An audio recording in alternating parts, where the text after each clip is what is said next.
예, 목요일 우리는 예수님이 나신 성탄절을 맞이하게 되어집니다. 오늘은 성탄을 준비하는 성탄 예비 주일입니다. 그래서 이웃이 되기 위하여 오신 예수님이라는 제목으로 하나님의 말씀을 증거하고 예수님이 나신 성탄절을 함께 준비하고자 합니다.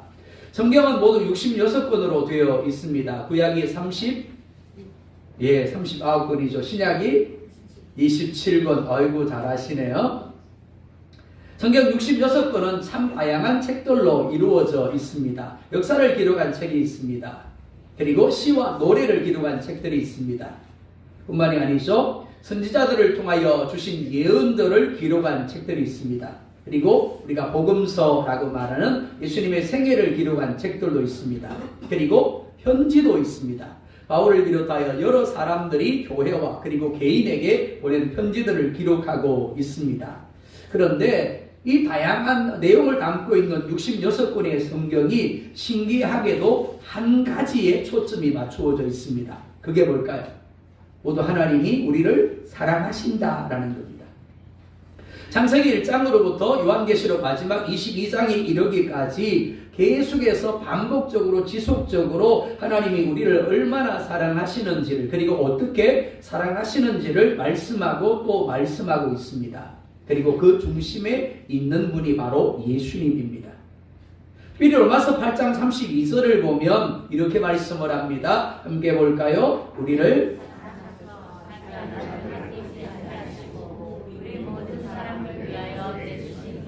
아멘. 자, 뒤에서부터 한번 보겠습니다. 자기 아들을 아끼지 아니하시고 우리 모든 사람을 위하여 내주셨다라고 말씀을 합니다. 근데 그렇게 하신 이유가 뭐라고요? 우리를 그렇죠. 사랑하셨기 때문이다 라고 말씀을 합니다. 자, 그러면 하나님이 자기 아들을 내어주면서까지 우리를 사랑하셨는데 그렇게 사랑하신 우리가 과연 어떤 존재였는가 하는 겁니다. 하나님이 사랑할 만한 존재였을까요? 로마서 5장 6절로 보면 이렇게 말씀을 합니다. 우리가 아직 연약할 때, 10절은요 우리가 원수 되었을 때, 그리고 8절은요 우리가 죄인 되었을 때라고 말씀을 합니다. 자, 한번 물어볼까요? 사랑받을 만한가요? 하나님이 그 아들을 내어주실 만하죠? 예, 하나님은 우리를 조금 더 지켜보겠다라고 말씀하지 않았습니다. 사람이 변하는지 좀 더 기다리겠다라고 말씀하지 않았습니다. 조건이 갖추어지면, 자격을 갖추어지면 그때 내가 내 아들을 내어줄게. 그때 내가 이 아들을 세상에 보내어서 십자가에 죽게 함으로 너를 구원해 줄게. 그렇게 말씀하신 게 아닙니다. 연약할 때, 원수 되었을 때, 죄인 되었을 때 하나님이 우리를 사랑하셨습니다. 그래서 그 사랑 때문에 자기 아들을 아끼지 아니하고 우리를 위하여 예수님을 십자가에 죽게 하신 겁니다. 그러니까 성탄절은 뭐라고요? 하나님이 우리를 사랑하겠다고 작정한 날이 아닙니다. 오늘부터 내가 너희들을 사랑할 거야가 아닙니다. 우리를 사랑하는 것을 예수님을 이 땅에 태어나게 하심으로 구체적으로 나타내신 날이 성탄절인 겁니다. 봐라, 내가 이렇게 너희를 사랑해 라고 말씀하신 날이 성탄절이라는 겁니다. 성경 전체를 관통하는 핵심이 사랑이다 라고 했습니다. 사실 사랑을 빼면 성경에는 아무것도 남지 않습니다. 그래서 예수님은 이렇게 말씀을 합니다. 하나님을 사랑하고 내 이웃을 내 몸과 같이 사랑해라. 이는 신앙도 마찬가지입니다. 신앙은 말씀과 함께 합니다. 그러니까 말씀이 빠져버리면 신앙은 어떻다고요? 꽝인 겁니다. 근데 말씀과만 함께 하는 게 아닙니다. 신앙은 사랑과 함께 하는 겁니다. 그러니까 참 신앙은 반드시 뭐가 있어야 된다고요? 사랑이 있어야 되는 겁니다. 그렇습니다. 신앙은 말씀이다. 신앙은 사랑이다라고 할 수 있는 겁니다. 그래서 고린도전서 13장 2절 하반절을 보면 이렇게 말씀을 합니다. 또 같이 볼까요? 사랑이 없으면 나는 아무것도 아닙니다 라고 이야기를 합니다. 기도만 잘하면, 예배만 잘하면, 봉사만 잘하면, 헌금만 잘하면, 전도만 잘하면 되는 줄 알았는데 아니래요. 그 모든 것들을 아무리 잘해도 뭐가 없으면, 사랑이 없으면 아무것도 아니라는 거예요. 그러니까 그리스도인들이 가장 중요하게 여겨야 할 것이 뭐라고요? 사랑이라는 겁니다. 그런데 과연 그리스도인들이 사랑을 그만큼 중요하게 여기고 있는가 하는 겁니다. 여러분들이 한번 물어볼까요? 여러분들에게 사랑이 정말 그만한 가치를 가지고 있습니까? 여러분들이 정말 사랑을 그렇게 중요하게 여기고 있습니까? 사랑이 전부입니까? 정말 사랑이 전부인 신앙, 사랑이 전부인 삶을 살고 있습니까? 오늘 본문에 나오는 한 율법 교사는 이 사랑을 충분히 안다라고 여겼습니다. 이 사랑을 충분히 하고 있다라고 여겼습니다. 그래서 예수님께 이렇게 묻습니다. 선생님, 내가 무엇을 하여야 영생을 얻겠습니까? 이 말은 정말 어떻게 하면 영생을 얻느냐 궁금해서 물은 게 아닙니다. 나 영생을 이미 얻은 자입니다. 나 같은 사람이 영생을 안 얻으면 누가 얻겠습니까? 그러니까 나 좀 인정해 주세요. 그런 이야기입니다. 여러분 어떻습니까? 정말 사랑에 대하여 충분히 알고 있습니까? 그리고 충분히 사랑하고 있습니까? 먼저 25절을 보면 이렇게 말씀을 합니다. 함께 보겠습니다. 어떤 율법 교사가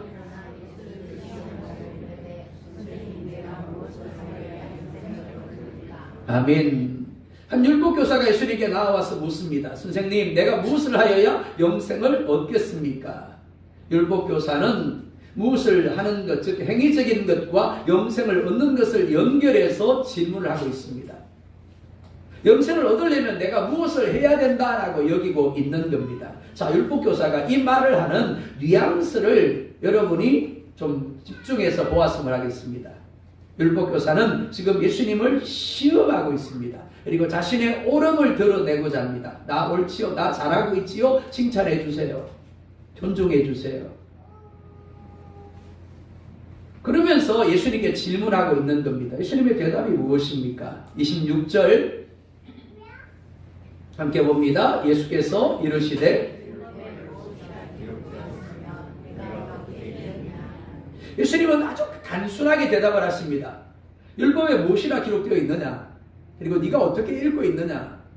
그리고 27절 율법교사가 이렇게 대답을 합니다. 대답하여 이르되 내 마음을 다하며 목숨을 다하며 힘을 다하며 뜻을 다하여 주 너의 하나님을 사랑하고 또한 내 이웃을 내 자신같이 사랑하라 하였나이다. 율법교사는 정말 대답을 잘하고 있습니다. 즉 그는 하나님이 자신에게 원하는 것이 무엇인가를 너무 잘 알고 있었습니다. 심지어 그는 잘하고 있다라고 여겼습니다. 예수님 뭐라고 말씀을 하십니까? 이렇게 얘기합니다. 내 대답이 옳다. 이를 행하라. 그러면 살리라.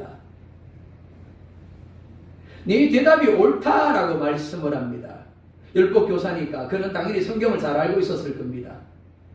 성경이 이야기하는 핵심이 무엇인가를 그는 잘 알고 있었을 겁니다. 그리고 정확하게 대답을 했습니다. 그런데 예수님은 그래 옳다 끝 그게 아니었습니다. 그 다음에 어떻게 하라고요? 이를 행하라. 네가 알고 있는 그대로 행하라. 그러면 영생을 얻을 것이다. 그러면 네가 살 것이다. 라고 말씀을 합니다. 행하라는 말의 의미가 뭘까요?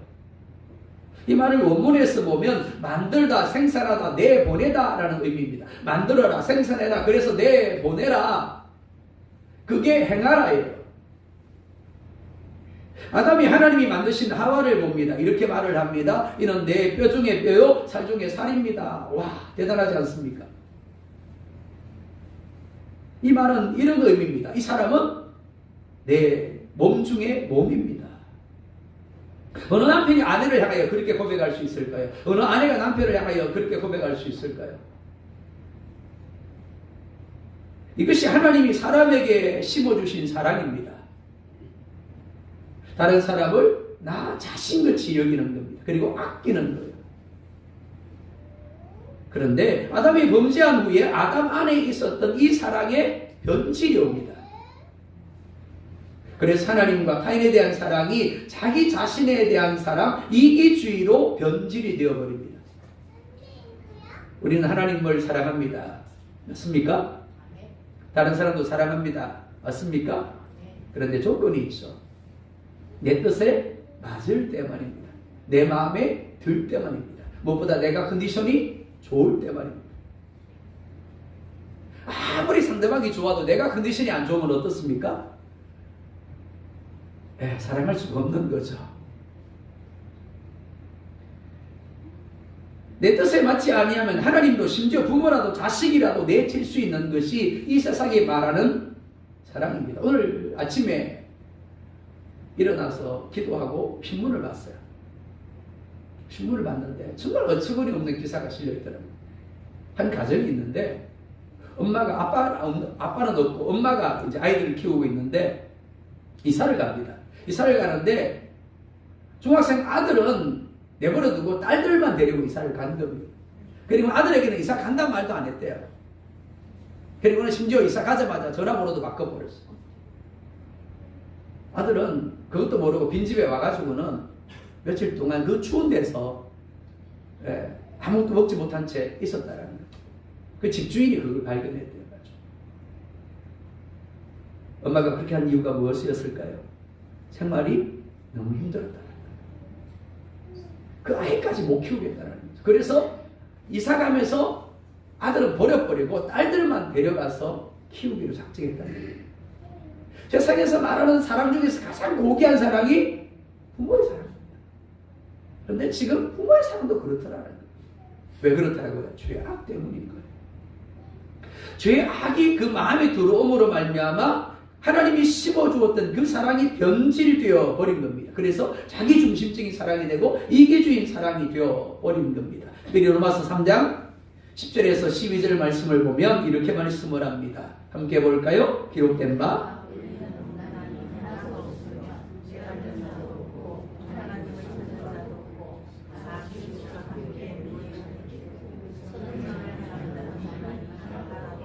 아멘. 자, 이 말씀을 사랑에 한번 대비를 해보겠습니다. 기록된 바 사랑을 행하는 사람은 없나니 하나도 없으며 다 이기주의에 치우쳐 함께 이기주의가 되고 사랑을 행하는 자는 없나니 하나도 없도다. 자, 행하다라는 말의 의미가 뭐라 그랬죠? 만들다, 생산해내다. 그 다음에 어떻게 해요? 내보낸다. 만들어 생산해서 내보내는 게 행하다입니다. 그러니까 예수님은 영생을 얻고자 한다라면 사랑을 뭐 해야 된다? 만들어야 된다. 생산해내야 된다. 그 다음에 어떻게 해요? 내보내야 된다. 그러면 영생을 얻을 것이다 라고 말씀하는 거예요. 자, 이 말씀 오해하시면 안 됩니다. 이런 예수님이 영생을 얻는 새로운 방법을 가르쳐 주신 것이 아닙니다. 이 말씀은 너희 스스로는 그 사랑을 결코 행할 수 없다라는 것을 이야기하고 있는 거예요. 즉 누구도 그런 사랑을 만들거나 생산할 만한 능력이 없고 내보낼 만한 능력이 없다라는 이야기를 지금 하고 계시는 겁니다. 그래서 아무리 찾고 찾아도 사랑을 행하는 자가 없다라고 말씀하는 겁니다. 왜 그럴까요?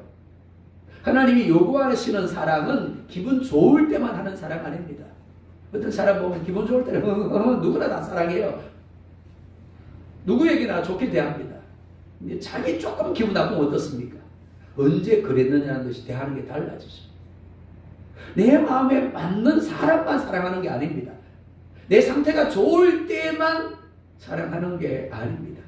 언제 어디서나 어떤 상황에서도 모든 사람을 내 몸처럼 내 생명처럼 조건 없이 사랑하는 겁니다. 그 사랑을 만들어라. 그 사랑을 생산해내라. 그 사랑을 내보내라.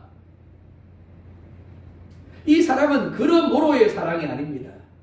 그럼에도 불구하고의 사랑이죠. 그렇기 때문에 누구도 이런 사랑을 말할 수는 있지만 완전하게 사랑할 수 있는 사람은 없는 겁니다. 왜냐하면 각 사람 안에 자리하고 있는 죄적 본성으로 인하여 하나님이 주신 사랑이 변질되어져 버리고 오직 자기 자신에 대한 사랑으로만 가득하게 채워져 있기 때문입니다. 이는 율법교사도 마찬가지입니다. 하지만 율법교사는 여전히 예수님의 말씀을 이해하지 못합니다. 그래서 또 묻습니다. 29절 보겠습니다. 그 사람이 자기를 옳게 보이려고 예수께 여짜오되 그러면 내 이웃이 누구니까? 이웃이라는 단어 어렵지 않으시죠? 이웃은 어떤 사람일까요? 네, 친구, 이웃. 원문적인 의미는 그렇습니다. 가까이 있는 사람. 그런데 또 하나의 의미가 더 있습니다. 다른 사람이라는 의미도 있습니다. 다른 사람이 이웃이에요. 나와 가까운 사람만이 아니라 나와 친한 사람만이 아니라 내가 아닌 다른 사람도 보다 이웃이라는 거예요. 그게 원문적인 의미예요. 그런데 유대인들이 생각하는 이웃은 달라졌습니다. 첫 번째, 유대인이어야 했습니다. 두 번째, 죄인이 아닌 사람이어야 했습니다. 즉 부정하지 않은 사람이어야 했다라는 겁니다. 율법교사가 생각하는 이유도 마찬가지입니다. 첫 번째 유대인이어야 했고 두 번째 부정하지 않은 죄인이 아닌 사람이어야 했습니다. 그리고 그들을 사랑했다는 사실에 율법교사는 자부심을 느끼고 있었고 이 정도면 충분히 영생을 얻을 만하지 않느냐고 주님께 인정을 받고자 하고 있는 겁니다. 나 잘하고 있지요? 나 잘한 거지요? 율법교사만 그럴까요? 우리도 다르지 않습니다. 내 마음에 드는 사람끼리의 사랑은 얼마나 잘하는지 모릅니다. 내가 기분 좋을 때, 내가 컨디션 좋을 때 그들을 사랑하는 것 얼마나 잘하는지 모릅니다. 그러면서 어떻다고요? 충분하다고 여기는 겁니다. 과연 충분할까요? 내 기분 좋을 때 사랑하는 것으로 충분할까요? 내 컨디션 좋을 때 사랑하는 것으로 충분할까요? 내 마음에 들고 내게 잘하는 사람, 내가 사랑할 만한 자격과 조건을 가진 사람을 사랑하는 것으로 충분할까요? 아닙니다.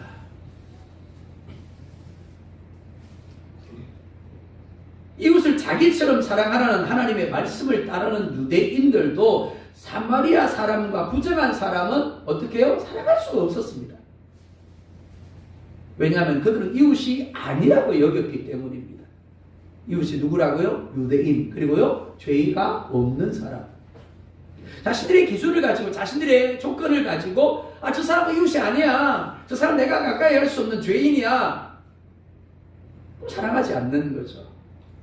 자, 만약에 교회 안에 있는 구성원된 우리들이 이런 의식을 가지고 있다면 어떨까요? 사랑이 많은 것 같지만 실상은 어떻다고요? 늘 이웃이 되지 못하는 사람이 있는 겁니다. 저 사람은 내가 가까이 하면 안 돼, 저 사람은 내가 사랑하면 안 돼, 저 사람은 내 이웃이 아니야. 이웃이 되기 위하여 교회에 찾아왔는데 정작 사람들은 나를 이웃으로 여겨주지 않는 겁니다. 그리고 혼자 있는 거죠. 왕따가 되는 겁니다. 교회 밖에서도 왕따고 교회 안에 와서도 왕따가 되는 거예요.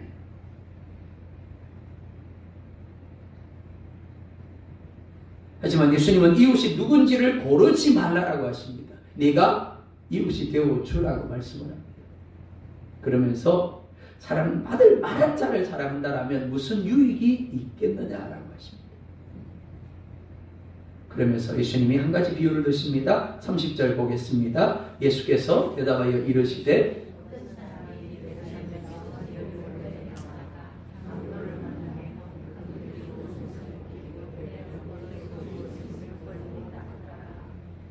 여러분들이 크게 읽어주셔야 제가 소리를 듣게 된다 그랬습니다.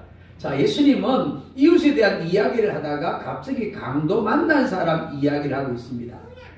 강도들이 한 사람 유대인입니다. 유대인의 옷을 벗깁니다. 그리고 때립니다. 거의 죽게 된 것을 버리고 갔습니다. 특별한 이야기 아닙니다. 자, 성경의 배경을 배워보면 예루살렘은 산 꼭대기에 있습니다. 반면에 여리고는 바다보다 낮아요. 그러니까 한참을 내려가는 겁니다. 산지로 한참을 내려갑니다. 근데 거기에 누가 있다고요? 우리나라 옛날식으로 하면 산적이 있는 거죠. 산적이. 내려가다가 산적을 만나는 겁니다. 옛날에 저희 주일학교 다닐 때 목사님들이 그랬어요. 이걸 영적으로 해석을 해가지고 예루살렘 성전에 머물다가 세상으로 내려가면 강도 만난다고 그렇게 해석을 했는데, 자, 산의 높은 지역에 있다가 산길로 이제 여리고로 내려가는 겁니다. 그러다 보니까 어색하지 않습니까? 사람들이 많이 안 다닙니다. 그죠? 근데 강도를 만날 수 있는 겁니다. 근데 강도 만났더라, 빼앗겼더라, 거기서 끝나버리지 않아요. 그죠? 때려서 거의 죽게 된 사람을 버려두고 갔대요. 자, 그런데 왜 예수님이 갑자기 이웃 이야기를 하다가 강도 만난 사람 이야기를 하는 거냐라는 겁니다. 율법교사와 예수님 사이에는 엄청난 관점의 벽이 있었습니다. 즉 생각의 차이가 있었다라는 겁니다. 율법교사는 이웃을 사랑하면 영생을 얻을 수 있지 않느냐라고 했지만 실제로는 이웃에 대하여 가지고 있는 생각이 예수님과 달랐다라는 겁니다. 그에게는 이웃이 누구였다고요? 유대인, 그것도 죄가 없는 사람, 자신이 보기에 부정하지 않다고 여기는 사람, 가까이 할 만한 사람이 이웃인 거예요. 근데 예수님은 그게 아니었다라는 겁니다. 근데 문제가 뭐라고요? 이 사람 안에 본질적으로 이웃을 사랑할 만한 사랑이 없었다라는 겁니다. 사랑은 태어날 때부터 사람 속에 있는 것이 아닙니다. 우리 태어날 때부터 사랑 대신에 뭘 가지고 태어날까요? 죄적 본성을 가지고 태어납니다. 그러니까 오직 누구만 사랑해요? 자기 자신만 사랑하는 거예요. 자기 자신이 하나님이고 자기 자신이 주인이고 자기 자신이 왕입니다. 자기 자신이 중심에 있는 거예요. 무언가를 할 때마다 늘 자기 자신에 대한 사랑으로 하는 겁니다. 로마서 3장의 말씀처럼 우리는 태어날 때부터 온통 개인주의로 이기주의로 가득히 채워져 있을 뿐 하나님과 다른 사람에 대한 사랑을 갖고 있지 않습니다. 그러니까 어떻게 해요? 만들어내야 합니다. 생산해내야 하는 거죠. 그래야 내보낼 수 있는 거예요. 근데 문제가 뭐라고요? 그럴 만한 능력이 있다고요? 없다고요? 없다는 거예요. 이것을 모르니까 착각 속에 살 수밖에 없는 겁니다. 그래서 비유를 통하여 율법 교사에게 말씀하는 겁니다. 강도 맞는 사람이 누구일까요? 세상 모든 사람입니다. 강도 맞는 사람은 특별히 죄가 많아서 그런 일을 당한 사람이 아닙니다. 그 길을 지나가던 평범한 사람이었습니다. 그리고 이 사람은 바로 우리 모두입니다. 그 누구라도 이 사람같이 될 수 있다는 겁니다. 이와 같은 자리에 거할 수 있다는 거죠.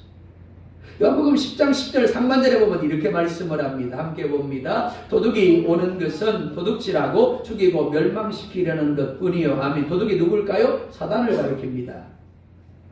아담을 유혹해서 범죄하게 함으로 하나님이 주셨던 모든 것들을 빼앗아가 버렸어요. 죽음의 자리에, 저주의 자리에, 불행의 자리에 거하게 한 존재가 사단입니다.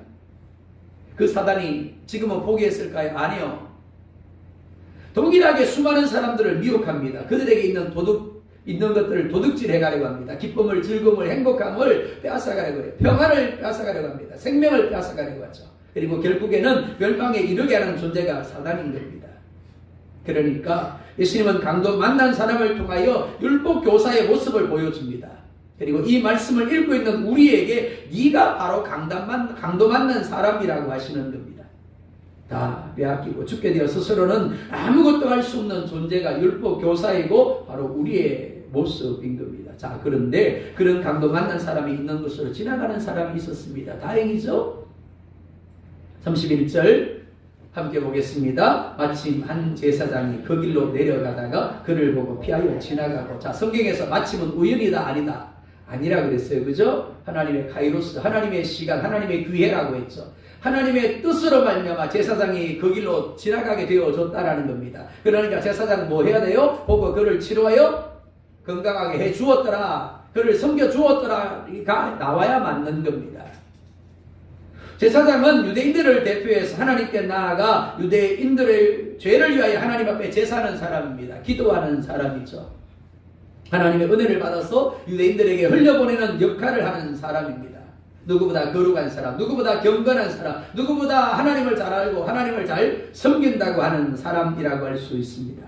그런데 그 제사장이 강도 만난 사람을 봅니다.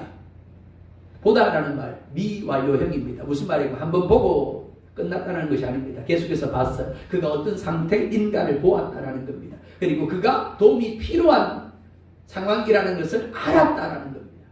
자, 그 다음에 뭐라고 이야기를 합니까? 피하여 지나가고. 마침 하나님의 뜻으로 말미암아 그 자리로 지나갔는데 그는 보았고 그가 자신의 섬김, 자신의 도움을 필요로 한다는 것을 알면서도 피하여 지나갔대요. 왜 그랬을까요? 제사장은 많은 생각을 했을 겁니다. 이 사람을 저 지경이 되게 한 강도가 아직 주변에 있을 수 있다라고 여겼을지 모르겠어요. 내가 저 사람을 도와주려고 하다 보면 그 강도가 나도 죽일 수 있을 거야 라고 생각했을지 모르겠습니다. 그래서 급히 그 자리를 피하여 지나갔을지도 모르겠어요. 혹은 반대로 율법주의적으로 생각했을 수도 있겠죠. 그가 강도 만난 것이 그의 죄 때문에 하나님이 그를 징계하신 것이라고 여기면 그는 어떤 사람이다? 부정한 사람이다. 그러니까 내가 그에게 손을 대면 나도 부정해지는 거야. 그래서 외면하고 지나갔는지도 모르겠습니다. 아무튼 제사장은 보았지만 피하여 지나가 버립니다. 자, 그 다음 레위 사람이 지나갑니다. 32절 볼까요? 시작. 또 이와 같이 아멘. 레위 사람은 성전을 돌보는 일을 하는 사람입니다. 그러니까 레위인 역시 유대인의 입장에서 본다면 믿음 좋은 사람입니다. 경건한 사람이라고 할 수 있습니다. 자, 그런데 레위 사람 역시 보았지만 피하여 지나가 버립니다. 율법 교사의 관점으로 본다면 당연히 제사장과 레위 사람은 강도 만난 사람을 도와주어야 하고 이웃이 되어 주었어야 맞습니다. 근데 문제가 뭐라고요? 그들에게는 사랑을 만들어낼 만한 능력도 없었고 사랑을 행할 만한 능력도 없었다라는 겁니다. 오직 자기 사랑만 있었을 뿐이에요. 그래서 외면했고 피하여 지나가 버린 겁니다. 사랑 여러분, 우리가 착각하지 말아야 할 것이 이것입니다. 믿음 좋다고 사랑이 많은 것 아닙니다. 믿음 좋아도 사랑을 만들어낼 능력은 없는 거예요. 이 강연에 있어서 말씀을 전한 저도 마찬가지입니다. 기다란 우리 장로님도 마찬가지예요. 제사장이라고 사랑을 만들 수 있는 거 아닙니다. 레위 사람이라고 사랑을 만들 수 있는 것 아닙니다. 정말 중요한 순간에 자기 사랑으로 말미암아 도움이 섬김이 필요한 사람을 외면할 수 있는 겁니다. 왜 그럴까요? 사랑의 기준이 자기 자신이기 때문에 그렇습니다. 그런데 34절, 35절에 보면 이렇게 말씀을 합니다. 함께 봅니다. 가까이 가서 기름과 포도주를 그 상체에 붓고 싸매고 자기 짐승에 태워 주막으로 데리고 가서 돌보아 주니라. 그 이튿날 그가 주막 주인에게 데나리온 2를 내어 주며 이르되 이 사람을 돌보아 주라. 비용이 더 들면 내가 돌아올 때 갚으리라 하였으니 아멘. 사마리아 사람은 제사장과 레위 사람이 자신의 필요에 반응한 것과는 달리 강도 만난 사람의 입장에서 그의 필요를 따라 기꺼이 자신이 가진 모든 것을 내어줍니다. 자, 사마리아 사람이 그렇게 한 이유를 33절에 보면 이렇게 말씀을 합니다. 함께 봅니다. 어떤 사마리아 사람은 자, 지나간 건 똑같습니다. 그죠? 지나갑니다. 그리고 보았어요. 거기까지는 똑같죠? 그 다음에 자, 그를 보고 그 다음 뭐 했다고요? 불쌍히 여겼대요. 사마리아 사람으로 하여금 강도 만난 사람에게 사랑을 베풀게 한 근거는 강도 만난 사람에게 있지 않았어요. 아, 저 사람 나하고 친한 사람이네? 아, 내가 좋아하는 사람이네? 나하고 거리가 있는 사람이네? 아니요, 그게 아니었다는 거예요. 율법 교사의 관점으로 본다라면 사마리아 사람이 유대인의 이웃이 되어준다라는 건 말도 안 되는 이야기입니다. 우리나라 사람들이 유난히 국가대표 축구 경기를 할 때 흥분하는 나라가 있죠. 예, 입에는 담지 마시고 우리나라 과거 역사 때문에 그렇습니다. 그죠? 다른 나라들은 다 줘도 괜찮아. 그러나 그 나라한테만큼은 지면 막 뭐라 그래요. 자, 사마리아 사람들과 유대인의 배경이 그렇습니다. 사마리아 지역은 북이스라엘 지역입니다. 이 북이스라엘 지역이 아수르에 의해서 멸망을 하면서 아수르가 정복한 나라마다 사람들을 데려와서 섞어버렸어요. 즉 혼혈인이 되겠습니다. 근데 율법으로 보면 섞는다는 건 뭐라고요? 부정하다라는 겁니다. 그러다 보니까 분명히 같은 동족인데 외부인이 와서 섞였다라는 이유만으로 사마리아 사람들을 유대인들은 부정하다라고 여겼습니다. 부정하다고 여기다 보니까 어떻게 했는가 하면 밑에 유다 지방입니다. 그리고 맨 위에가 갈릴리 지방이에요. 중간에가 사마리아 지방입니다. 자, 맨 밑에 지방 유대 지방에 사는데 갈릴리에 갈 일이 생겼어요. 그럼 어떻게 가는 게 맞아요? 사마리아 지방을 통과해서 가는 게 맞잖아요. 근데 그 지역을 통과하면 내가 부정해지는 거야. 그러니까 어떻게 하는가 하면 요단강을 건너요. 그리고 위로 올라가요. 그리고 다시 요단강을 건너는 겁니다. 그게 아니면 지중해 바다로 빙 둘러가지고는 갈릴리로 가는 겁니다. 그만큼 유대인들은 사마리아 사람들을 싫어했어요. 부정하게 여겼습니다. 무시하고 업신여겼어요. 자, 여러분들이 사마리아 사람이 되어보자고요. 나를 그렇게 업신여기는 사람이야. 나를 무시했던 사람이야. 뭐 보듯이 본 사람이야. 그 사람이 지금 강도 만나가 좀 쓰러져 있네? 일 도와준다. 일 안 도와준다. 자, 대답은 속으로 하십시오. 속으로 하십시오. 자, 안 도와주는 게 맞겠죠. 인간적으로 본다라면 원수입니다. 대적이에요. 평소에 나를 얼마나 무시하고 얼마나 나를 업신여기고 조롱했던 사람입니까? 당신이 같은 자리에 있는 것도 싫어했던 사람인데 그런 사람을 불쌍히 여길 수는 없는 거죠. 그런데도 불구하고 사마리아 사람은 강도 만난 유대인을 어떻게 여겼다고요? 불쌍히 여겼대요. 그리고 자신의 것을 기꺼이 내어 주며 사랑했습니다. 자, 누구로 말미암아? 예수님으로 말미암아. 예수님이 이야기하고자 하는 것이 바로 이것입니다. 종교가 아닙니다. 예수님과의 관계 속에서 예수님의 사랑을 받은 사람이어야 한다라는 거죠. 예수님의 사랑이 내 안에 심겨지게 될 때 그때 어떻게 여긴다고요? 불쌍히 여기지 못할 사람을 불쌍히 여기게 되고 도와주지 못하고 섬기지 못할 사람을 도와주고 섬기게 된다라는 겁니다. 자, 예수님이 먼저 그렇게 하셨어요. 예수님은 자신을 거부한 세상에 오셨습니다. 자신을 대적한 사람들을 위하여 기꺼이 이웃이 되기 위하여 오셨고 기꺼이 자기 자신을 제물이 되게 하심으로 십자가에서 죽으셨습니다. 사랑하는 여러분, 성탄절은 단순히 예수님이 하늘에서 내려오신 날이 아닙니다. 강도 만난 우리의 이웃이 되기 위하여 자기 자신을 내어주기 위하여 오신 날이에요. 사마리아 사람이 다 들어서 강도 만난 사람을 도와주었던 것처럼 섬겨주었던 것처럼 예수님이 모든 것을 들어서 우리에게 내어주시기 위하여 오신 날이 성탄절인 겁니다. 자, 36절 37절 보겠습니다. 시작.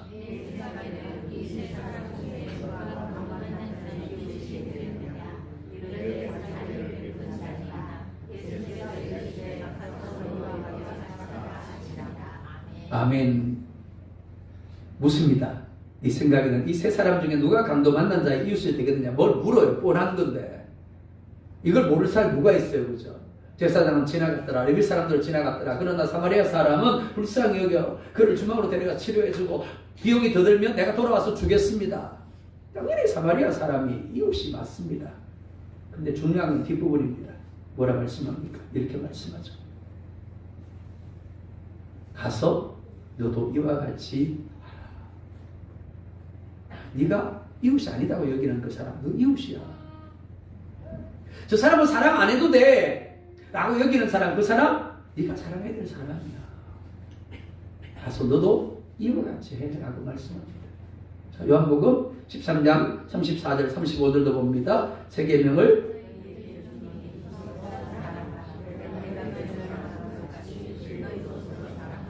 너희가 서로 사랑하면 이로써 모든 사람이 너희가 내 제자인 줄 알리라. 아멘. 예수님은 율법 교사만이 아니라 오늘 이 말씀을 읽고 있는, 듣고 있는 우리에게도 동일하게 이렇게 말씀을 합니다.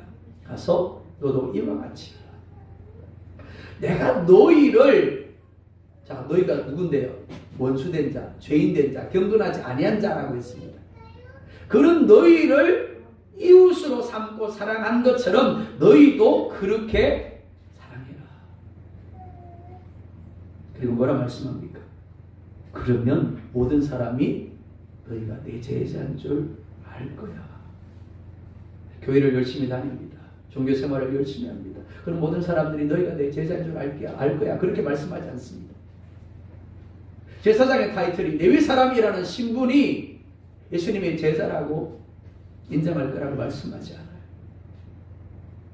중요한 것은 오늘 내가 누구의 이웃이 되어주고 있느냐라는 겁니다. 사랑하는 여러분, 우리는 여전히 연약하죠. 여전히 부족합니다. 여전히 누군가를 피하여 지나가고 싶을 때가 참 많습니다. 그러나 예수님은 오늘도 우리의 이웃이 되어 주십니다. 우리 중에 언제나 사람이 누가 있을까요? 왜냐하면 우리 모두 강도 만난 사람이기 때문에 그렇습니다. 죄성을 충분하게 가지고 있습니다. 이기적이죠. 연약함과 부족함으로 가득합니다. 그러니까 누군가가 내 마음에, 내 기준에 들지 않는 것은 당연합니다. 사랑할 만한 사람이 아니죠. 그러니까 율법 교사의 관점으로 보면 어떨까요? 비난하고 정죄하며 가까이 하고 싶지 않는 것이 맞습니다. 근데 내가 보기에 누군가가 그러는 것처럼 나도 누군가에게 그렇게 보일 수 있는 거죠. 즉 내가 저 사람은 내 이웃이 아니야 라고 생각하는 것처럼 다른 사람도 나를 볼 때 어떨까요? 아, 저 사람 내 이웃이 아니야. 그렇게 여길 수 있다는 거예요. 하지만 예수님은 사마리아 사람처럼 가서 너도 이와 같이 하라고, 내가 너희에게 한 것처럼 너희도 그렇게 하라라고 하십니다. 사랑하는 여러분, 교회 밖에 사람들이 맞는 성탄절과 여러분의 성탄절이 다름이 무엇입니까? 율법교사처럼 내 마음에 맞는 이들을 사랑하고 함께하는 것, 교회 밖의 사람들도 얼마든지 할 수 있는 겁니다. 내 마음에 드는 이들을, 내 기분이 좋을 때, 내 컨디션 좋을 때, 내 이웃이라고 여기는 것, 그거는 교회 밖에 있는 사람들도 얼마든지 할 수 있는 거예요. 하지만 내 마음을 뒤집어 놓고 나를 힘들게 하고 나를 탄식하게 하는 사람, 가까이 하고 싶지 않은 사람, 내 컨디션이 최악일 때 그럼에도 불구하고 예수님 때문에 불쌍히 고 예수님 때문에 사랑하는 것, 이웃이 되어주는 것, 그거 누구만 가능하다고요? 예수를 믿는 사람만 가능한 거예요. 예수님의 사랑을 받은 이들만 가능한 겁니다. 그리고 그것을 위하여 예수님이 사람으로 이 땅에 오셨고 그것을 우리로 하여금 행하도록 성령 하나님이 여러분 안에 함께하고 계시는 겁니다. 자, 옆 사람 보면서 이렇게 고백하십시다. 그럼에도 불구하고 내가 당신의 이웃이 되겠습니다.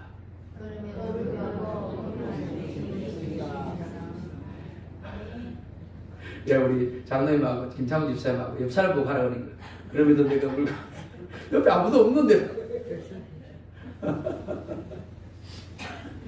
그렇습니다. 바라기는 이제 성탄절을 앞두고 예수님이 우리의 이웃이 되어주시기 위해서 죄인되고 원수되고 경건하지 않는 우리를 위하여 기꺼이 자기 자신을 내어주었던 것처럼 어제까지만 해도 내 이웃이 아니었습니다. 저 사람은 내가 사랑할 수 없는 사람이었습니다. 그러나 이제 예수님처럼 사마리아 사람처럼 그럼에도 불구하고 내가 당신의 이웃이 되겠습니다. 그래서 그로 하여금 예수님의 사랑이 어떠한 것인가를 알게 하는 진정한 성탄의 의미를 되새겨가는 그런 여러분들 되기를 주 이름으로 축복합니다.